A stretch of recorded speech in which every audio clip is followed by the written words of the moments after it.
প্রকৃতির অপরূপ লীলায় সাজানো ফিলিপিন্সের আয়তন ও জনসংখ্যার দিক থেকে সবচেয়ে ছোট প্রদেশ বাটানেস। দ্বীপবেষ্টিত অঞ্চলটির মানুষ শান্তিতে দিন কাটালেও জটিল ভৌগোলিক অবস্থানের কারণে তারা পড়েছেন বিশ্বের দুই পরাশক্তি চীন যুক্তরাষ্ট্রের ক্ষমতার লড়াইয়ের মধ্যভাগে। সম্প্রতি এশিয়া প্যাসিফিক অঞ্চলে নিয়ন্ত্রণ বাড়ানো এবং চীন তাইওয়ান উত্তেজনায় বেইজিংকে কোণঠাসা রাখতে ফিলিপিন্সের সঙ্গে যৌথভাবে বাশি চ্যানেলে সামরিক মহড়া বাড়িয়েছে যুক্তরাষ্ট্র। এটি ফিলিপিন্স ও তাইওয়ানের মধ্যে প্রধান নৌযান চলাচলকারী পথ।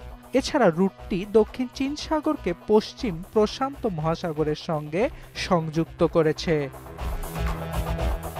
রয়টার্স জানায়, এপ্রিল থেকে জুন পর্যন্ত মার্কিন বাহিনী অন্তত দুবার সাগরে জাহাজ বিধ্বংসী ক্ষেপণাস্ত্র উৎক্ষেপণ করেছে।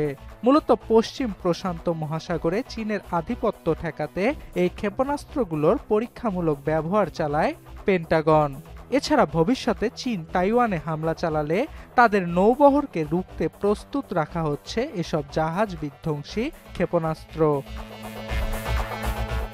আগস্টে হাওয়াইতে মার্কিন ইন্দো প্যাসিফিক অঞ্চলের কমান্ড প্রধান অ্যাডমিরাল সামুয়েল পাপোরোর সঙ্গে সাক্ষাৎ করেন ফিলিপিন্সের সশস্ত্র বাহিনী প্রধান, যেখানে 2026 সাল পর্যন্ত 500টিরও বেশি যৌথ মহড়া পরিচালনায় সম্মত হয় ওয়াশিংটন ও ম্যানিলা। এছাড়া জুনে কংগ্রেসে দেয়া এক বক্তব্যে মার্কিন প্রতিরক্ষা সচিব জানান, ফার্স্ট আইল্যান্ডে চীনা আগ্রাসন রুখতে প্রয়োজনীয় সক্ষমতা আধুনিকীকরণে কাজ করছে Pentagon.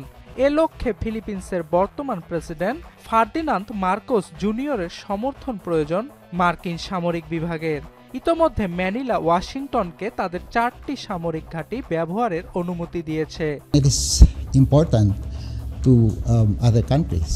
They are the islands that separate between China and of course the Philippines, and it is very strategically located in the Basi Channel, which is very an area of interest for other countries. তবে ফিলিপিন্সের অভিযোগ, উত্তেজনাকে উস্কে দিতে প্রায়ই তাদের অর্থনৈতিক অঞ্চলে চলাচলকারী সামরিক ও বেসামরিক নৌযানে হয়রানি চালাচ্ছে বেইজিং।